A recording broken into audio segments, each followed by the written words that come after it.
Please enjoy this presentation of Sherlock's Apprentice, Part 1, a new tale inspired by the world of Sherlock Holmes by A.C. Macmillan, presented in audiobook form for a traditional storytelling experience.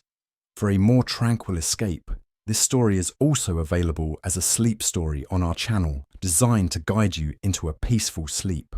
Both versions are ready for you to explore. Thank you for listening, and be sure to like, share, and subscribe for more. I stood by the window of my office, the morning light slicing through the blinds and casting long shadows across the room. In my hand was the day's edition of the Chicago Chronicle, its cheap newsprint smudging against my fingers. I wasn't interested in the front page drivel. My attention was on a small column buried a few pages in, penned by T.S. Holmes, the city's resident muckraker. The new kid in town, Max Mason, Private Eye. The title had a ring to it, but I wasn't sure if it was the kind that made you feel important or the kind that made you a target. I read the article slowly, letting each word sink in. Chicago has seen its fair share of characters, but none quite like the latest addition to our city's colourful tapestry. Max Mason, a hometown boy with an unlikely past, has returned to the Windy City after a lengthy apprenticeship under the late and legendary Sherlock Holmes. Not often that a young man from this city has the chance to learn from the greatest detective of our time. That line gave me pause. Holmes would have had a laugh at that, maybe even a smirk if he was feeling generous. And now Mason has opened his own private detective agency, right here in the heart of Chicago. The question on everyone's mind: can this local boy, with his mix of old-world English refinement and American grit, solve the mysteries lurking in our city's shadows? Or will the Windy City prove too much for even Holmes's protégé? Only time will tell. But one thing's for sure: Max Mason is a name you'll want to keep an eye on. I set the paper down on the desk, the ink leaving faint prints on the wood. The memories of Baker Street floated in like the smell of old books, rich, layered, a little dusty. Holmes, with his sharp eyes and sharper mind, had seen something in me, something worth honing. I wasn't sure if I'd ever live up to that, but here I was, standing in a rented office in a city that thrived on grit and gumption, trying to make a name for myself. The sound of a knock at the door pulled me out of my thoughts. The knock echoed through the room again, bringing me back to the present. I ran a hand through my hair and made my way to the door. I didn't need to check who it was. The light, rapid rhythm of the knock had become familiar over the past few weeks. I opened the door to find Mrs. Eleanor Watkins standing there, a grin already tugging at the corners of her mouth. "Well, look who's up and about at this early hour," she chimed, pushing past me before I could even offer a word of greeting. She carried a small basket, the scent of fresh-baked bread wafting from it. "I thought you might need a bit of sustenance on your first official day. Can't have you wasting away before you even start solving cases." "Mrs. Watkins, you're spoiling me," I said, closing the door behind her. She always brought an energy into the room that I couldn't quite resist. "You know I'm perfectly capable of feeding myself." "Oh, I'm sure you are, dear," she replied, setting the basket down on the desk and giving the room a quick once-over, her sharp eyes missing nothing. "But a man can't live on coffee and cigarettes alone, even if he is a detective. Besides, it's the least I can do, considering the excitement you've brought to this old building. The papers can't stop talking about you." She picked up the Chronicle and gave it a quick scan, her smile fading slightly as she looked up at me with a curious gleam in her eye. "So Max, tell me, what was it really like, working with the great Sherlock Holmes? The paper makes it sound all very glamorous, but I bet there's more to it than they let on." She settled into the chair by the window, her expression one of genuine interest. "You know, I've lived in this city my whole life, but I can't imagine what it must have been like to learn from someone like him."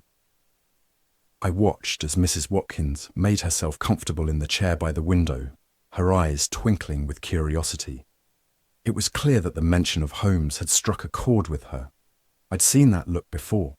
the one people got when they realized I wasn't just another gumshoe. But there was something more to it with Ellie. She wasn't just curious, she was invested. "You read the Chronicles, Mrs. Watkins?" I asked, leaning back against the desk, arms crossed. I couldn't help but smile at the thought of her poring over the cases. "Oh, don't play coy with me, Max," she said, waving a hand dismissively. "I've read every one of Dr. Watson's accounts, can practically recite them by heart. The way he wrote about Holmes, it was like stepping into the middle of the action. And now, here you are, a flesh and blood connection to all those adventures. I've got half a mind to ask you if half of what Watson wrote was true." I chuckled, shaking my head. Watson had a flair for the dramatic, that's for sure, but most of it was true, or at least close enough. Holmes was something else.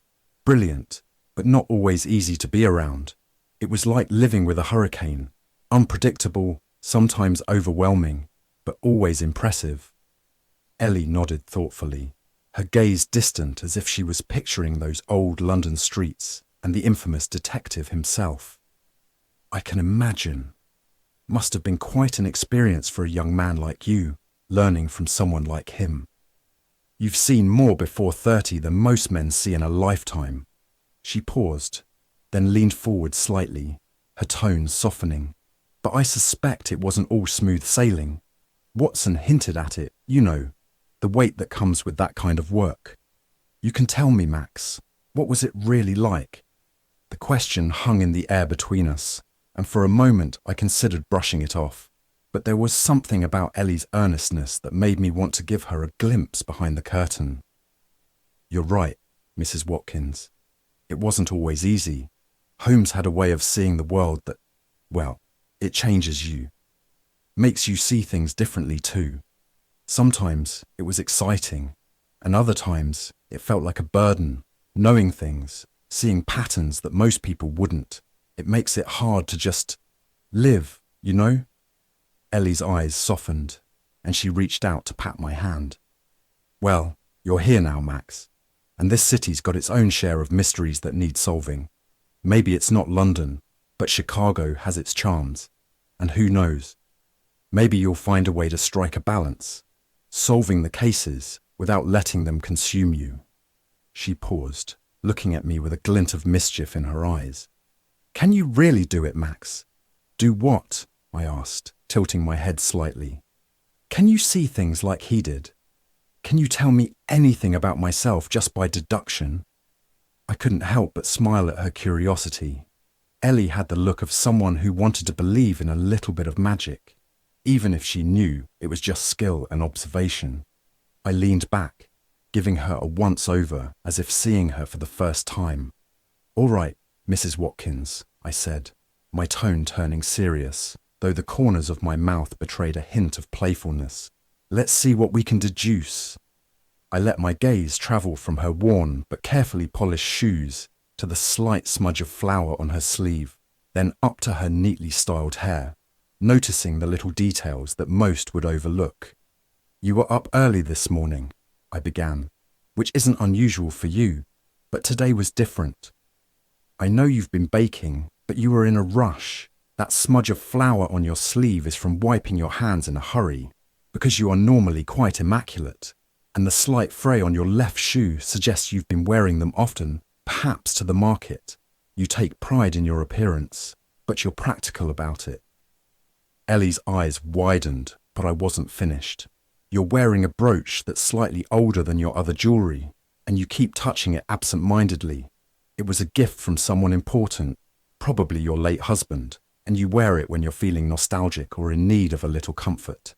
She glanced down at the brooch, her hand brushing over it as if she hadn't realized she'd been touching it. "My Charles gave it to me on our 10th anniversary," she murmured, a soft smile playing on her lips. "Go on, Max." I nodded, continuing. "You're curious by nature, but not nosy. You genuinely care about the people around you, which is why you've taken an interest in me. And you've been thinking about something, maybe something from your past, that you haven't quite let go of. That's why you asked me if I could see things like Holmes did. You wanted to know if I could see what you're holding back, maybe even help you with it." Ellie's expression shifted slightly, her playful demeanour giving way to something deeper, more contemplative. She looked away for a moment, as if considering how much to reveal. "You're good, Max," she said softly, meeting my eyes again. "Better than I expected. You're right. There is something I've been holding on to. But maybe that's a story for another time." I didn't press her, knowing better than to push someone who wasn't ready to talk. Instead, I nodded, letting the silence settle comfortably between us. Ellie was a sharp woman, and she'd share her story when she was good and ready. In the meantime, it was enough to know that she trusted me, maybe even enough to let me help when the time came. "Well, whenever you're ready, Mrs. Watkins," I said, offering a small smile. "I'll be here." She returned the smile, her eyes twinkling with that familiar mischief once more. "And I'll keep an eye on you too, Max. After all, someone's got to make sure you don't get too full of yourself with all these deductions." We both laughed, the tension from before easing into something warmer, something that felt a little like friendship. Just as I started to relax, another knock came at the door, sharp and insistent. Ellie raised an eyebrow, a knowing smile tugging at her lips. "Sounds like your first case might be calling, Max," she said, standing up from the chair. "Better not keep them waiting." With a nod, I turned toward the door, ready to see what the Windy City had in store for me next. Just as I reached for the door, Ellie, ever the gracious hostess, stepped forward and placed a hand on my arm. "Allow me, Max," she said with a knowing smile. Before I could protest, she had already opened the door, her demeanour shifting seamlessly from inquisitive neighbour to welcoming guardian. "Well, hello there." Ellie greeted the boy with a warmth that caught him off guard. He took a hesitant step back, clearly not expecting to find someone like her on the other side of the door. "Are you here to see Mr. Mason?" she asked, her voice as sweet as the baked goods she always seemed to have on hand. The kid, no more than 14 if that, looked past her and locked eyes with me. He was a scrawny thing, with messy light brown hair that looked like he cut himself, and a sharpness in his gaze that belied his age. His clothes hung loosely on his frame. A threadbare jacket several sizes too big, patched trousers, and shoes that had seen better days. The kind of kid you'd find running messages or picking pockets in the back alleys of Chicago. "Yeah, I need to talk to him," he muttered, his tone defensive, like he wasn't used to asking for help, especially not from someone like me. Ellie stepped aside, motioning for him to come in. "Well, don't just stand there, dear. Come in, come in. We were just finishing up anyway." The boy shuffled in, his eyes darting around the room, taking everything in at once. He had the look of a street kid, worn shoes, a jacket 2 sizes too big, and a face that had seen more than it should at his age. His gaze lingered on the shadows in the corners, the worn leather of my chair, the small but sturdy full desk that dominated the room. He was sizing up the place, calculating whether it was safe, whether I was safe. "Max Mason?" he asked, more certain this time. "That's me," I replied, leaning back against the desk, giving him a once-over. Ellie, ever the observant one, stood quietly to the side, her eyes shifting between the boy and me with interest. "Name's not important," he said quickly, cutting to the chase. "I hear you help people, solve problems." I exchanged a glance with Ellie, who raised an eyebrow but said nothing. "That's the idea," I said, keeping my tone even. "What kind of problem are we talking about?" He hesitated, glancing at Ellie as if deciding whether or not he could trust her. She must have sensed his reluctance because she gave him a reassuring nod. "You're in good hands with Mr. Mason," she said, her voice gentle but firm. The boy took a breath, then stepped forward, lowering his voice. "My friend's gone missing, one of the kids from the street, so no one else is going to care. But I think something bad's happened. I don't got money to pay you, but..." I cut him off with a wave of my hand. "We'll worry about that later, kid. Right now, tell me everything you know about this missing friend of yours." He blinked, clearly not expecting that. He nodded quickly, trying to hide the relief in his eyes. "Thanks, mister. My friend, his name's Joey. Only been gone since yesterday. Him and me was down by the old rail yard. He seen something and told me to hide, so I went to the spot we go to when there's trouble, but he never showed up, and he never came back last night, or this morning. He ain't the type to just take off.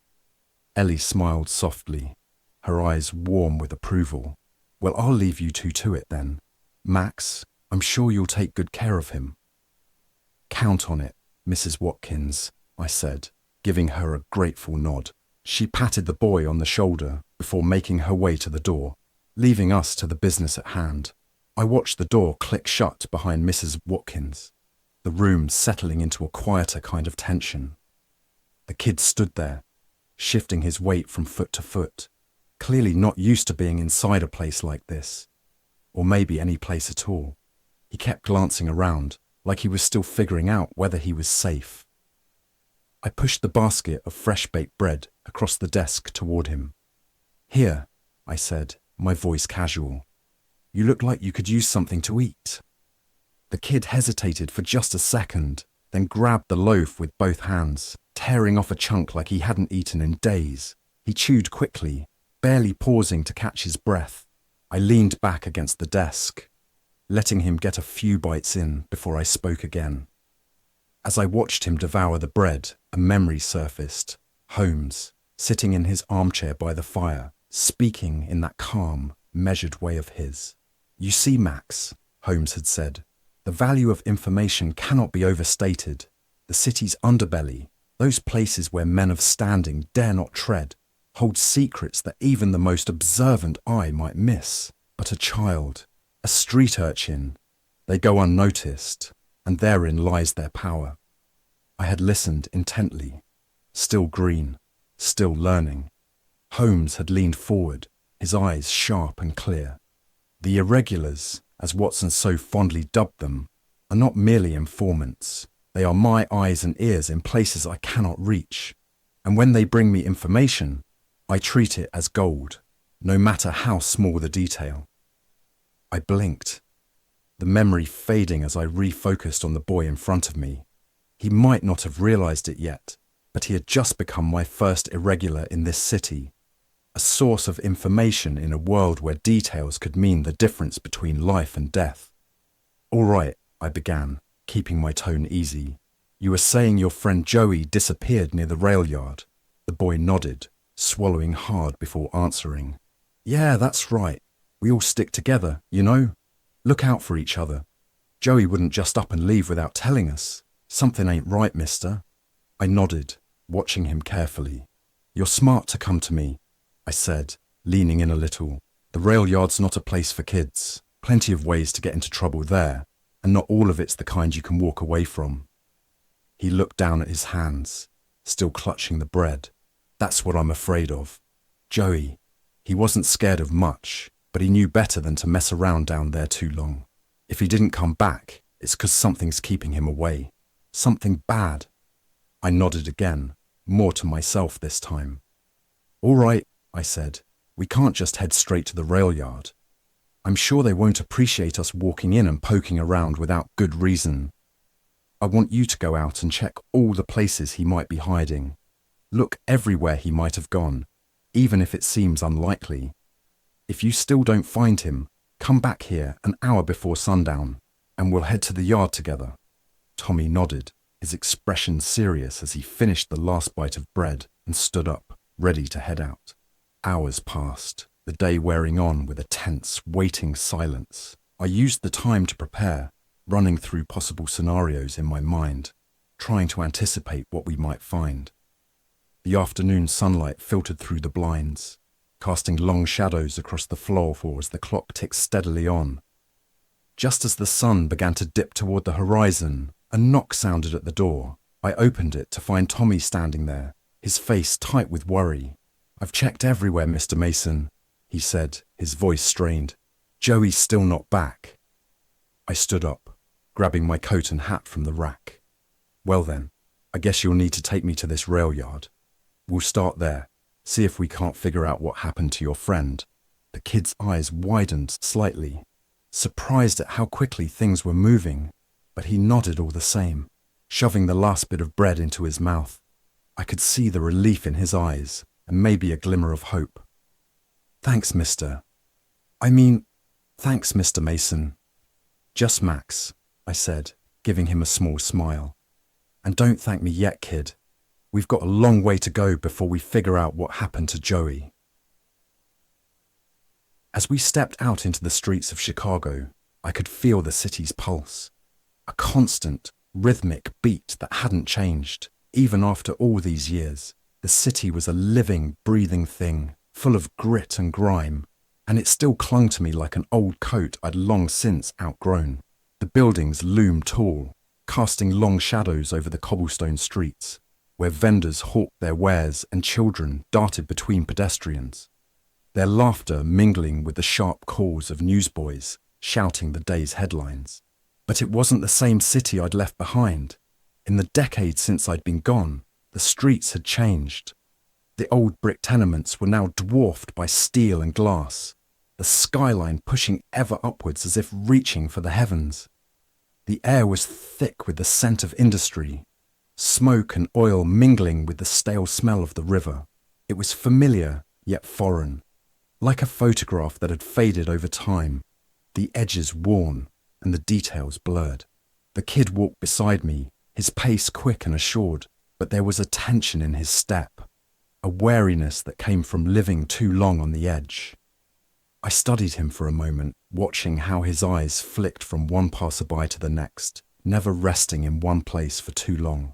He was a kid who knew how to stay invisible, but there was something more to him, something that reminded me of my own youth on these very streets. "Have I earned your name yet, kid?" I asked, keeping my tone light, though there was a weight behind the words. He glanced up at me, caught off guard by the question. "Yea, you've earned it," he replied, a touch of nervousness in his voice. "Tommy Flynn." I nodded, satisfied with his answer. "Good, Tommy Flynn it is. How do you know to come find me?" He shrugged, though the corners of his mouth twitched upward. "I'm a newsie. Gotta know what's in the papers to sell 'em better. Read about you this morning. Figured if anyone could help, it'd be you." "A newsie, huh?" I mused, a smile tugging at my lips. "That's a tough gig. Means you've got to be sharp, stay one step ahead. You can read then?" Tommy nodded, a spark of confidence in his eyes. "Yeah, I can read. Helps me keep my edge." I liked that about him. The kid had a brain on his shoulders, and he knew how to use it. As we walked, I let my gaze wander over the cityscape, my mind drifting back to when I was his age. I'd been no different. Just another kid trying to survive in a city that didn't care whether you lived or died. My childhood had been spent dodging trouble, running messages for anyone who'd toss me a coin. The streets were my school, teaching me how to read people, how to blend in, and most importantly, how to stay alive. When I was 17, I'd had enough of the streets. The army was my ticket out, a chance to be something more than just another forgotten face. I'd signed up the first chance I got, leaving behind the only life I'd ever known. I still remember the day I left, standing on the platform at Union Station, the train's whistle blowing as I said my goodbyes to a city that had both raised me and scarred me. "Paper says you're from here," Tommy said, interrupting my thoughts. "But you don't sound like it. You sound like one of them Brits." I chuckled softly, shaking my head. "Yeah, I get that a lot. When I was in the army, I worked as a code breaker and interpreter. Seems I've got a good ear for accents. At first, I did it to blend in, but eventually, it just stuck, I guess." Tommy nodded, mulling that over. "Never met anyone like you before, Mr. Mason." "Just Max, remember?" I corrected, giving him a pat on the shoulder.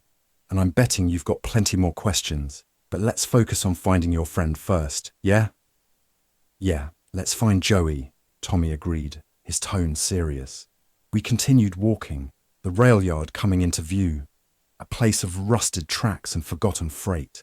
The closer we got, the more I could feel Tommy tense up, his steps becoming more cautious. This place was no playground, even for a kid as sharp as Tommy. It was a place where the city's underbelly came to life, where the shadows stretched long and deep, and where kids like Joey could disappear without a trace. As we approached, I felt a familiar sense of foreboding settle in. This case was going to be more complicated than it seemed, but I knew one thing for sure. Tommy Flynn was more than just another street kid, and maybe, just maybe, he'd prove to be as valuable to me as Holmes' irregulars had been to him. As we reached the edge of the rail yard, I slowed my pace, turning to Tommy with a pointed look. The kid had been on edge the entire walk, and I could tell there was more to this story than he was letting in. I needed to get to the truth, and I needed it now. "All right, Tommy," I said, my tone firm, but not unkind. "I need you to level with me. What were you and Joey really doing down here?" Tommy hesitated, his eyes darting around as if looking for an escape. He stuffed his hands into his pockets and stared at the ground. "I told you, Max, we were just hanging around, trying to stay out of trouble." I shook my head, stepping in closer. "Be honest with me, kid. If what you were doing was on the up and up, you'd have gone to the police, not come looking for me. Now, I'm not here to judge you, but I can't help you if you're not straight with me. So, what were you really up to?" Tommy chewed on his bottom lip, the silence stretching out between us. Finally, he let out a heavy sigh, his shoulders slumping. All right. We were looking for stuff to sell. You know, scrap metal, old tools, anything we could get a few bucks for. Joey had this idea to check out the old warehouses by the tracks, and I know the law wouldn't like us letting ourselves in there, but Joey said we might find something worth taking." I nodded, not surprised by the admission. Kids like Tommy and Joey did what they had to do to get by, even if it meant bending the law. "And did you find anything?" I asked, keeping my voice even. "Yeah," Tommy admitted, glancing up at me through his bangs. "We found a few things, but then we heard someone coming. Joey told me to hide, but he didn't come with me. That's the last I saw of him. I waited, but he never came back." I studied Tommy's face, seeing the fear and guilt written all over it. He was scared that whatever happened to Joey was his fault. But more than that, he was scared of what I'd think of him now that the truth was out. "All right, kid," I said, resting a hand on his shoulder. "You did the right thing by telling me. Now let's figure out what happened to Joey." As the last light of day faded, the shadows in the rail yard grew long and deep, swallowing the twisted tracks and forgotten freight cars in a murky gloom. The air had a sharp bite to it, a reminder that summer had given way to fall, and with the setting sun, the temperature had dropped like a stone.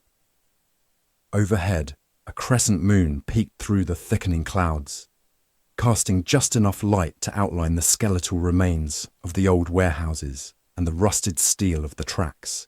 The yard was a desolate place, the kind that seemed to absorb sound, where even the distant hum of the city was muted. The only noise was the occasional clatter of a loose piece of metal in the wind, echoing through the empty spaces between the buildings. It was the kind of place where you could disappear, where secrets could be buried without a trace. Tommy walked beside me, his earlier bravado fading as the darkness closed in. He kept glancing over his shoulder, his steps quickening, as if he wanted to get this over with as fast as possible. "It's just up ahead," he murmured, his voice barely audible above the rustling of the leaves that skittered across the ground. I nodded, keeping my eyes sharp as we made our way deeper into the yard. The moonlight caught on the broken windows of the old warehouses, casting fractured patterns of light across the ground. The place felt abandoned, but I knew better than to trust appearances. There was always something hiding in the dark, waiting for those who weren't paying attention. We reached a spot where the tracks split, leading off into different directions, each one more overgrown and forgotten than the last. Tommy stopped, pointing to a cluster of rusted barrels and twisted scrap metal piled haphazardly against the side of a derelict building. "That's where I last saw him," he whispered, his voice trembling slightly. I crouched down, letting my eyes adjust to the dim light as I scanned the area.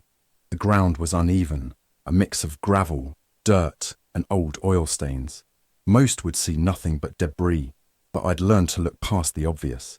I let my gaze travel slowly, taking in the smallest details. The way the gravel had been disturbed, the faint outline of a shoe print partially obscured by the scattered metal shavings. There was something else too, something that caught the faint glint of moonlight. I moved closer, pushing aside a tangle of old wire to reveal a small, frayed piece of fabric caught on the edge of a jagged metal shard. It was dark, nearly black in the poor light, but it looked like it might have been part of a coat or a jacket, torn off in a struggle perhaps. I stood up, turning the fabric over in my hands. It wasn't much, but it was something, a thread to pull on, to see where it might lead. I pocketed the fabric and continued to search, my eyes narrowing as I caught sight of a small, almost imperceptible drag mark leading away from the barrels toward one of the warehouse doors. The mark was faint, easily missed, as if something or someone had been pulled away. "Tommy," I called softly, my voice cutting through the thickening night. "Did Joey have a coat? What colour was it?" The boy nodded, stepping closer to see what I'd found. "Yeah, he did. It was dark, like brown or black. That his coat." I held up the fabric, letting him get a good look at it. "Could be," I said, keeping my tone neutral, "but I'll need to check a few more things. Stay close and keep your eyes open." With Tommy at my side, I moved toward the warehouse door, the feeling of unease growing stronger. Whatever had happened here, it was clear that Joey hadn't just wandered off. He'd been taken, and now it was up to me to figure out who or what had dragged him into the darkness. The air around the warehouse was thick with the kind of silence that only comes when something has gone terribly wrong. I took a deep breath, letting the cold night air sharpen my senses as I examined the ground near the warehouse door. The faint drag marks I'd noticed earlier led right up to the door, where they abruptly stopped. I knelt down, running my fingers lightly over the dirt, feeling the slight indentations. 2 distinct sets of prints. The spacing was wide, suggesting that whoever made them was large and moving quickly. This wasn't the work of one man. There had been 2. I straightened up, glancing over at Tommy, who was watching me with wide, anxious eyes. 2 men, I said quietly, more to myself than to him. Joey wasn't alone when he left here. Tommy's face paled, his fear clearly etched in the lines of his young face. "What do you mean? Who took him?" I shook my head, my mind working through the possibilities. "I don't know yet, but it looks like Joey saw something he wasn't supposed to. Those men, they were doing something in that warehouse they didn't want anyone to know about." I moved toward the warehouse door, pushing it open with a soft creak. The interior was pitch black, the shadows deep and impenetrable. I reached into my pocket, pulling out a small flashlight and flicking it on. The beam cut through the darkness, revealing rows of old crates stacked haphazardly along the walls, covered in layers of dust and cobwebs. The place had been abandoned for years, but there were fresh marks in the dirt on the floor, scuff marks, like something heavy had been moved recently. I followed the marks with my flashlight, noticing the way they led to an open space near the back of the warehouse. The air smelled faintly of oil and something else, something acrid that made the hairs on the back of my neck stand up. I crouched down, inspecting the floor more closely. There were traces of what looked like spilled liquid, leading from the center of the room to a corner where a large metal drum lay on its side. "Someone was working in here," I murmured, more pieces of the puzzle falling into place. They were using the warehouse to store something, probably something illegal. I turned to Tommy, who was standing just inside the door, his hands clenched into fists. "Joey must have overheard something," I said, standing up. "Maybe he saw them moving something into that drum, or maybe he heard them talking. Either way, he got caught, and they couldn't risk leaving him here. 2 men. They dragged him out of here, probably looking for a place to stash him." Tommy's eyes were wide with fear. "Where'd they take him?" Tommy's question hung in the air, thick with desperation. I didn't answer right away. Instead, I turned back to the warehouse, letting my eyes scan the surroundings, my mind working through the possibilities. The faint odor that lingered in the air nagged at me, a a sharp scent that didn't belong in an abandoned space like this. I crouched down, taking another whiff of the air, something acrid and pungent, almost like alcohol. Bootleggers, I muttered aloud, the word cutting through the silence. Tommy's eyes widened. Bootleggers? You mean like... Yeah, I interrupted, the pieces beginning to fall into place. They were using this place to stash alcohol. They wouldn't want anyone, especially the cops, sniffing around here. Tommy pressed. So why not just kill Joey on the spot? Exactly, I said, pacing back and forth, trying to put myself in their shoes. They can't risk him talking, but killing him here might attract too much attention. They'd need to get him out of the city first, somewhere they can deal with him quietly. My thoughts raced, every possibility flashing through my mind, and then it hit me. A sudden, sharp realization that made my heart skip a beat. I stopped pacing, turning sharply to Tommy. I've got it! Tommy looked up at me, hope and fear battling in his eyes. What? What is it? They want to get him out of here without being seen. The easiest way to do that is to stick him in a train car. They wait for the train to leave the yard, and once they're far enough out, they do what they came to do. As if on cue, a train whistle echoed through the night, a low, mournful sound that sent a shiver down my spine. I snapped my head in the direction of the tracks, the realization hitting me like a punch to the gut. Damn it, I swore under my breath. It's about to leave. We haven't got much time. Tommy's face paled, the colour draining from his cheeks as he realised what that meant. We gotta stop it, Max. We gotta get Joey out of there before it's too late. Right, I said, my voice steely with determination. Come on, if we're lucky, we can still catch it. Without wasting another second, I grabbed Tommy by the arm, and we took off at a run, the gravel crunching under our feet as we made our way to the tracks. The train was already beginning to move, the heavy wheels clattering to life as it slowly picked up speed. My mind raced alongside the train, every second counting down as we sprinted toward the cars. I had no idea which one Joey was in, but I couldn't let that stop me. We'd find him, had to find him, before it was too late. As we reached the first of the moving cars, I grabbed hold of the metal ladder, pulling myself up with one hand and reaching back for Tommy with the other. Hold on tight, kid. We're not letting them get away with this. Tommy scrambled up beside me, his breath coming in short, terrified gasps, but his grip was firm. Together, we clung to the side of the train as it chugged its way out of the yard, the city lights slowly receding behind us. The train wasn't moving fast yet, but it wouldn't be long before it reached full speed. I needed to figure out which car Joey was in, and fast.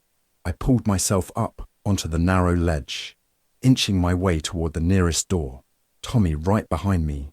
The wind whipped at us, the noise of the train growing louder with every second. My heart pounded in my chest, the tension coiling tighter with each passing moment. Finally, I reached the door, yanking it open with a hard pull. Inside, the car was dark and filled with crates, likely the bootlegger's stash, but there was no sign of Joey. Not this one, I muttered, my frustration growing. We'll find him, Tommy urged, his voice shaky but determined. We have to. We moved to the next car, repeating the process, each moment feeling like an eternity. The train was gaining speed now, and the city was falling away, replaced by the open, desolate landscape outside of Chicago. As I opened the third door, a sudden sound reached my ears. A faint, muffled cry, barely audible over the roar of the train. I froze, listening intently. There it was again, a desperate, pleading sound, coming from deeper inside the car. "Joey!" Tommy yelled, his voice cracking with emotion. "Stay close," I ordered, slipping into the car and moving toward the source of the sound. My pulse thundered in my ears as I made my way past the stacks of crates. And then, finally, I saw him. Joey, bound and gagged, lying on the floor between two large crates, his eyes wide with fear but alive.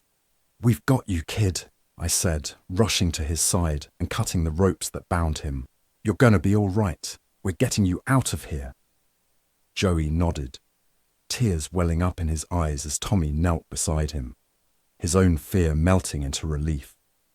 We didn't have much time, but we had what we came for.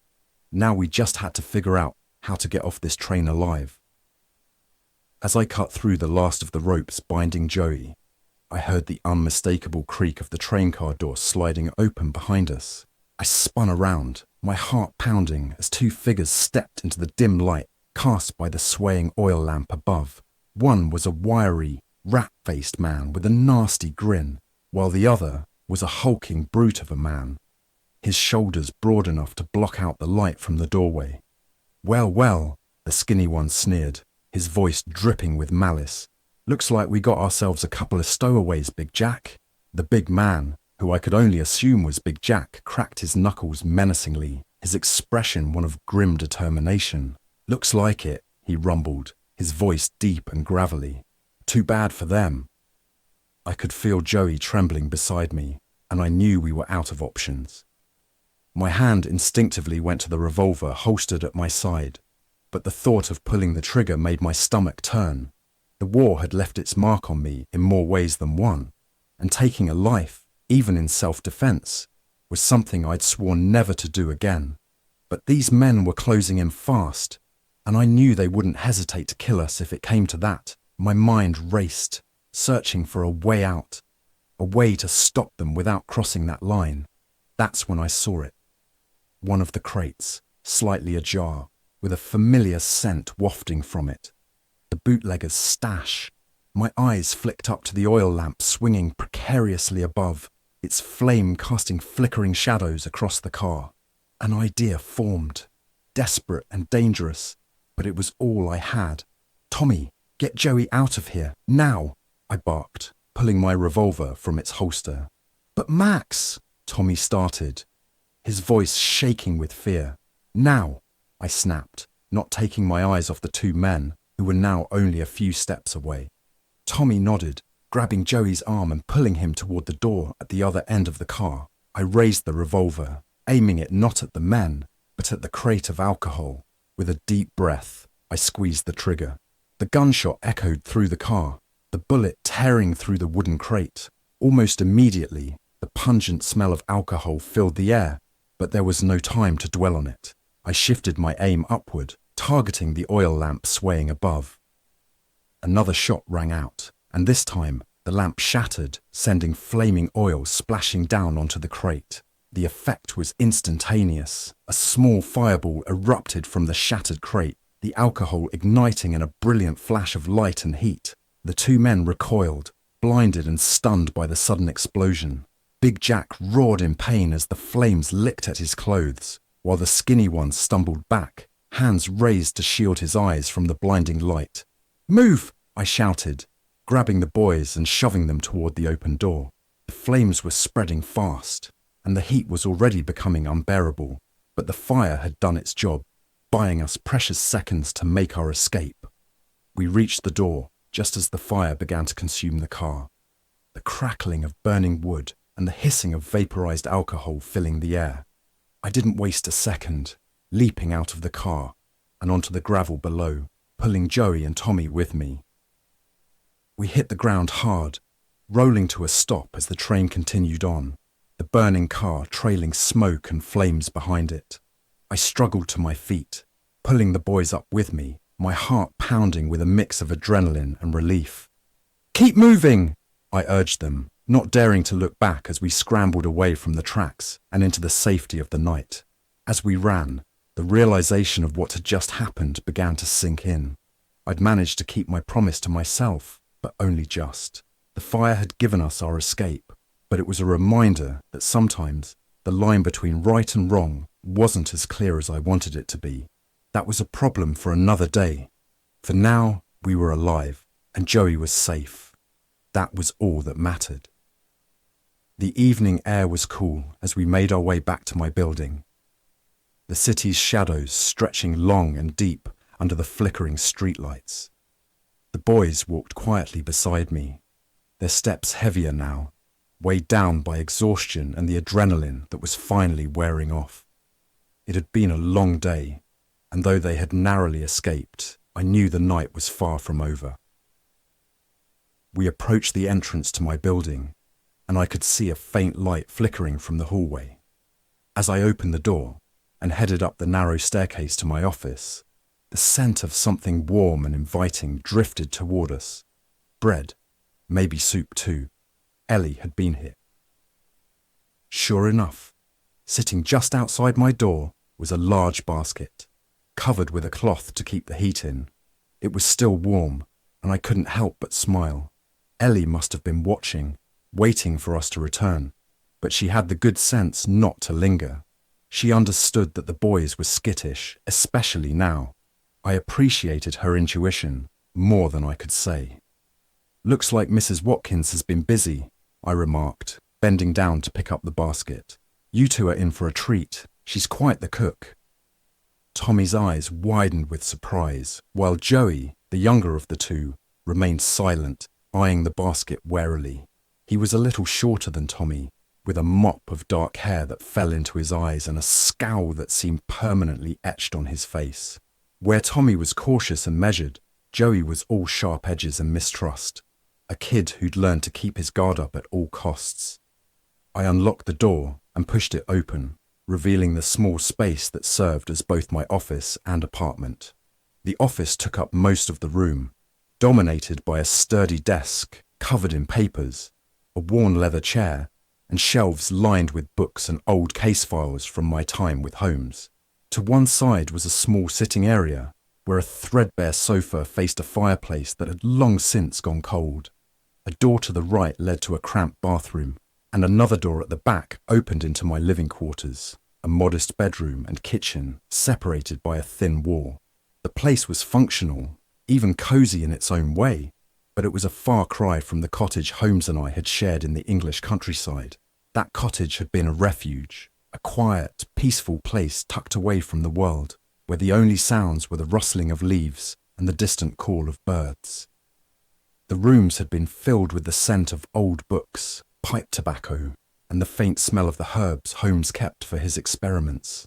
It was a place where I'd found solace in the last years of his life, even as his health declined and the man I'd known began to fade away. Here, in Chicago, there were no such comforts. The city was loud, dirty, and restless, and the walls of this place seemed to absorb that energy, reflecting it back in the form of creaking floorboards and drafts that seeped through the cracks in the windows. But it was home now, and I was determined to make it work. I set the basket down on the desk and motioned for the boys to sit. "Make yourselves comfortable," I said, trying to keep my tone light. "There's a bathroom through that door if you need to clean up, and once you've had a bite to eat, we'll talk." Tommy nodded, moving toward the bathroom without a word, while Joey lingered by the desk, eyeing me suspiciously. He was thinner than I'd expected, his clothes hanging off him like they'd been borrowed from someone bigger. His hands were dirty, his nails bitten down to the quick, and there was a hardness in his eyes that didn't belong in someone so young. "You all right, Joey?" I asked, trying to catch his gaze. He shrugged, finally meeting my eyes. "Why do you care? You're just going to ask a bunch of questions, like all the others." I leaned against the desk, crossing my arms. "Maybe, but I'm also the one who got you off that train, and I'm the one who can help make sure those men don't come after you again." He narrowed his eyes, as if trying to figure out what my angle was. "You think you're so smart, don't you? Just because you're some big-shot detective." "I don't think I'm smart," I said calmly. "I am smart. But it doesn't take intelligence to know when a kid's been through something tough. You don't have to trust me right away, but I promise you this. I'll do everything I can to help you and Tommy, but I need to know what happened." Joey glanced toward the bathroom, where the sound of running water could be heard. Then, as if making a decision, he moved to the sofa and sat down, his shoulders hunched, his eyes fixed on the floor. I gave him a moment, letting the silence stretch out before I joined him. "All right," I said quietly. "Start from the beginning. Tell me everything you remember. Leave nothing out."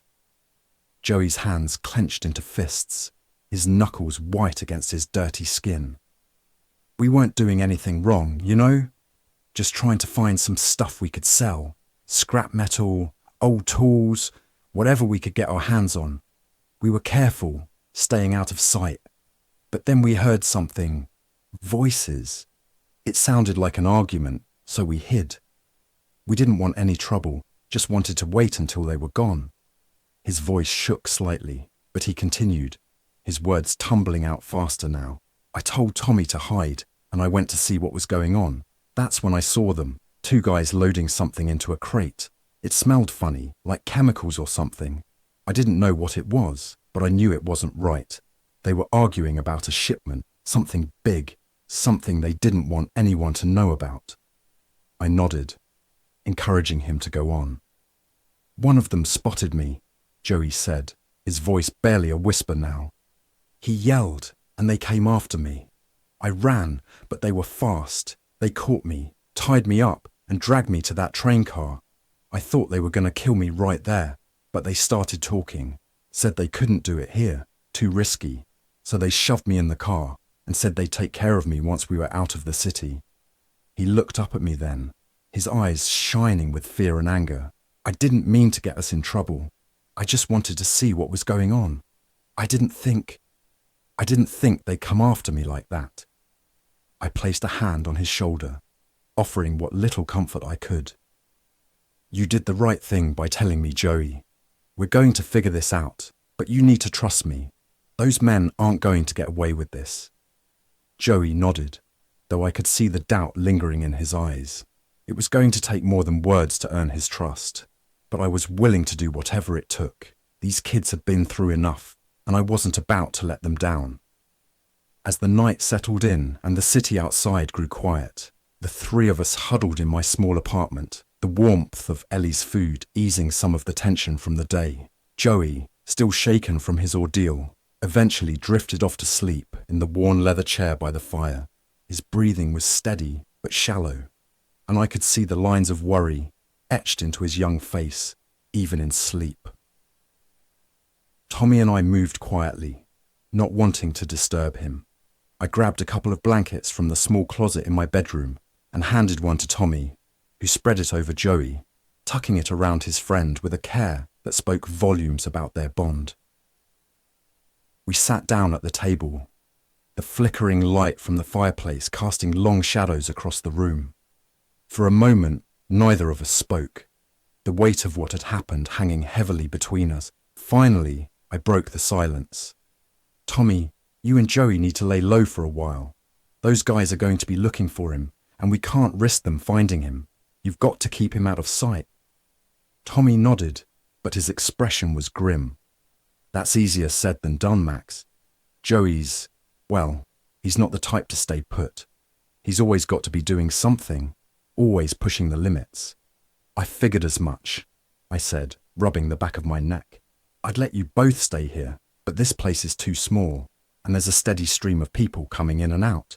It's only a matter of time before someone spots you. We've got places to lay low, Tommy replied, his voice low. No problem there. We've been on our own long enough to know where to hide when we need to. I studied Tommy for a moment, seeing the determination in his eyes. He was young, but there was a strength in him that I couldn't help but respect. Good.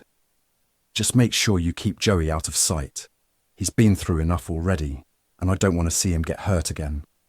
Tommy nodded, glancing over at his sleeping friend. I'll keep him safe, Max. I promise.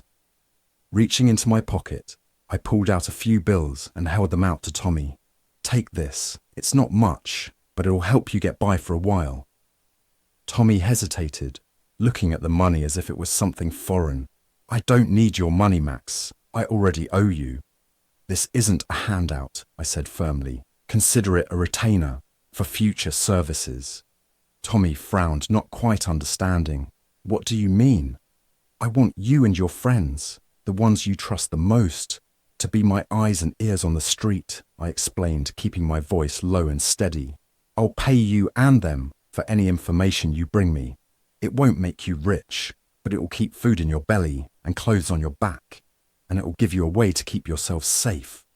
Tommy looked at me, a mix of surprise and skepticism in his eyes.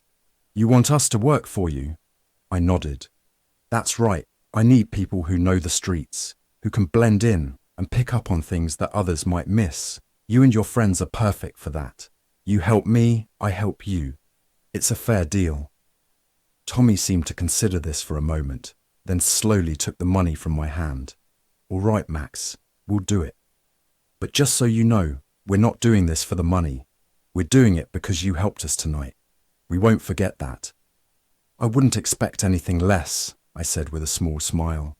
Just remember to keep your heads down and stay out of trouble. Tommy nodded, his expression serious. We will, Max. Thanks.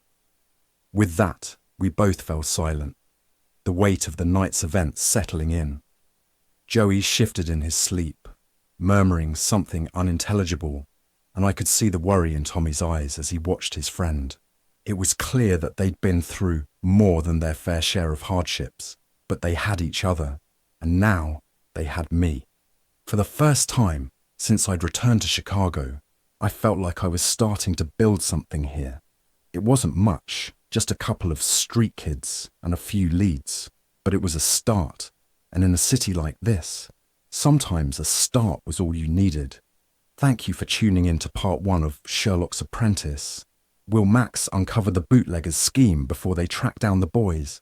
Will Ellie reveal her secret in time to seek help? Has Max stumbled into a case that even his wits can't solve? Join us next time for part 2 of Sherlock's Apprentice to find out the answers to these questions and more. Be sure to like, share, and subscribe to follow along on this thrilling journey. Until then, keep your ears sharp and your wits sharper.